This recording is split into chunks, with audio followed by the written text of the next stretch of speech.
30%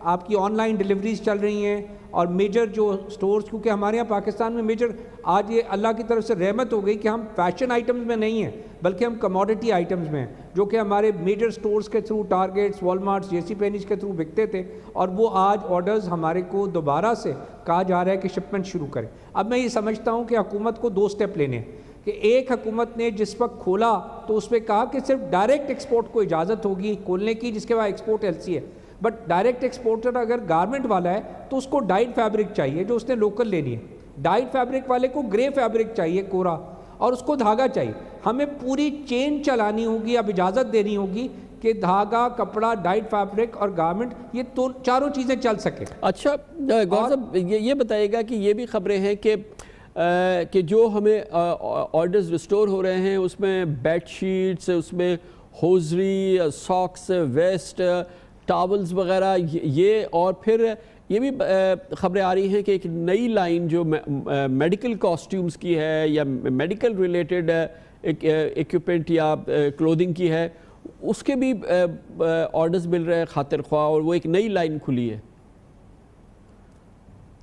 خان صاحب, پاکستان کا صنعت کار اور پاکستان کے لوگ بہت محنتی ہیں, اور ہم بیسک کموڈٹیز میں, مجھے اللہ سے بڑی امید ہے کہ ہم اس کرونا وائرس سے بہتر ہو کے نکلیں گے, نئی پروڈکٹ لائن لے کے نکلیں گے اور پاکستان کو ایک نئے راستے پہ ڈالیں گے. اور حکومت کو جو ہے, جس طرح حکومت پازیٹیولی ہمارے ساتھ چلتی رہی ہے, 37 دن میں اگر آپ کو یاد ہو, صنعت نے صرف ایک بات کہی خان صاحب کہ میرے پیسے مجھے دے دو, میں نے اس کے علاوہ یا پوری صنعت نے کوئی چیز حکومت سے نہیں مانگی.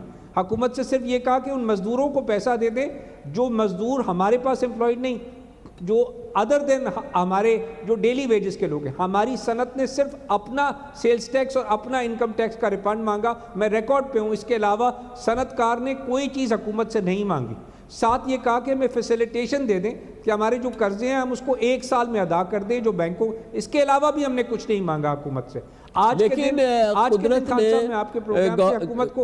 گوہر اعجاز صاحب سوری اس دوران مگر آپ نے مانگا نہیں, مگر قدرت نے آپ کو جب یہ فیکٹریز بند ہوئی اس لگ بھگ اس پیریڈ کے دوران جب آپ دوبارہ جب فل فلیجڈ کھولنے جائیں گے تو آپ کے پاس انٹرسٹ ریٹ جو ہوگا وہ تقریباً انشاءاللہ 8.5% کا 8% کا ہوگا, آج 9.5% ہے, مزید اس میں کم ہو جائے گا. کاسٹ آف پروڈکشن آپ کی کم ہو رہی ہے, فیول پرائسز کم ہو رہی ہے, آپ کی کاسٹ آف ڈوئنگ بزنس پچھلے 2 مہینے کے دوران کتنی شرنک ہو گئی ہے, یہ تو آپ تصور نہیں کر سکتے تھے جنوری میں. بالکل صحیح خان صاحب کہہ رہے ہیں, اللہ نے ہم پہ رحمت فرمائی ہے, اور ہمارا حکومت کو بھی اور اسٹیٹ بینک کو بھی جو ہے اس نے بڑا پازیٹیو رول ادا کیا ہے, منسٹری آف فائنانس نے, کہ اس کو سمجھا ہے کہ ہمیں انفلیشن کو, ہمارے ملک میں انفلیشن نہیں ہے اس وقت, یہ جو 8.5% کا بھی انفلیشن ہے, یہ فگر آپ کا اپریل کا آیا ہے. آج کے دن تمام فیول پرائسز ٹوٹ گئی ہیں, اگر آپ نے دیکھا 5% بھی نہیں ہے. ہمیں اب ہر صورت میں سود کا ریٹ جو 9 ہے وہ بھی 9 کا ریٹ جائز نہیں ہے میرے حساب سے. ہمیں سود کا ریٹ ابھی فوراً جو ہے پالیسی کو دوبارہ سے ڈسکس کر کے 7% پہ لانا چاہیے, اور اس کے بعد اینڈ مئی میں دوبارہ دیکھ کے 5% پہ لانا چاہیے. ہمارے حساب سے اکانومی اس وقت 5% انٹرسٹ سے زیادہ سسٹین نہیں کر سکتی. پاکستان کی صنعت مجھے لگتا ہے 30 دن کے اندر 30% میں نے جیسے کہا ہے وہ ہم ایکسپورٹ بھی اپنی کیپیسٹی ریسٹور کر لیں گے, انڈسٹری بھی ریسٹور کر لیں گے, لیکن جون کے مہینے میں مجھے 50% پہ جانا ہے اور اس کے بعد مجھے واپس 100% پہ جانا ہے انشاءاللہ تعالیٰ جون کے بعد.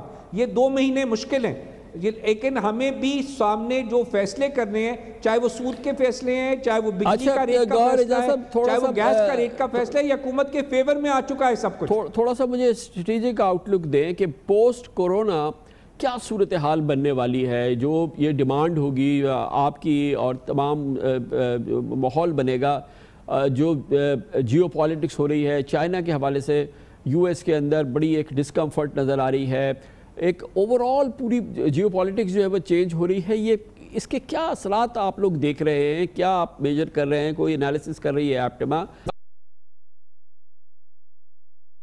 جب اپنا قابو میں آنا شروع ہوگا ان زمانے میں, جیسے کہ آپ 3rd کوارٹر کی آپ بات کر رہے ہیں کہ جون کے بعد, جون جولائی اگست کے اندر یہ جو آپ کا ایکسپورٹ کا سینیریو ہے پورا, اس میں کیا تبدیلیاں آپ دیکھ رہے ہیں؟ ہاں, جب میں آسان زبان میں کہوں کہ دنیا میں 2 ہی گاہک ہیں, ایک امریکہ اور ایک یورپ, اور پوری دنیا ان کو مال سپلائی کر کے دے رہی تھی. ہم جو ہے وہ سب سے لویسٹ ویلیو چین کے اندر موجود تھے, ہم ہائی ویلیو چین میں تو ہے نہیں. اب دنیا میں اگر جب آپ کسی سے ٹریڈ کرتے ہیں, کوئی چیز بیچتے ہیں, تو اس کے سامنے کوئی چیز آپ خریدتے ہیں. تو جب ہم امریکہ کوئی چیز بیچ رہے تھے تو ہم ان سے کیا خرید رہے تھے؟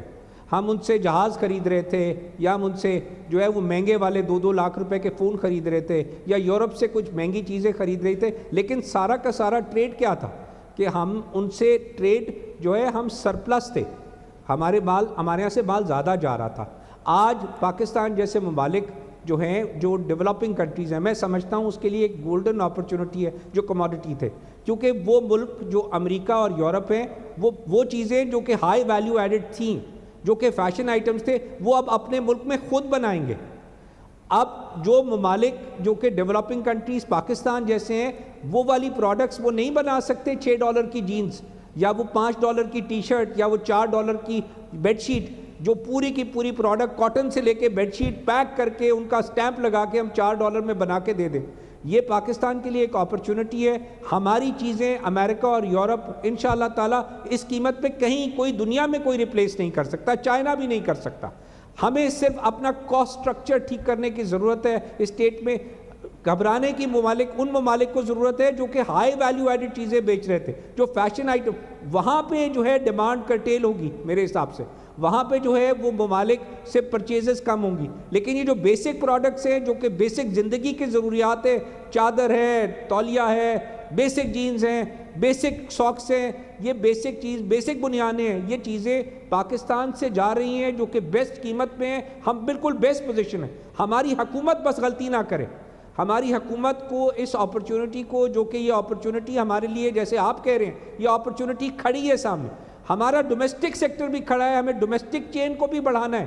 اگر ہم 5% کا سود کا ریٹ کر دیں, جیسے آپ نے کنسٹرکشن پیکج کی بات کی ہے, کنسٹرکشن پیکج میں اب صرف ایک چیز رہ گئی ہے خان صاحب, اور وہ کیا ہے؟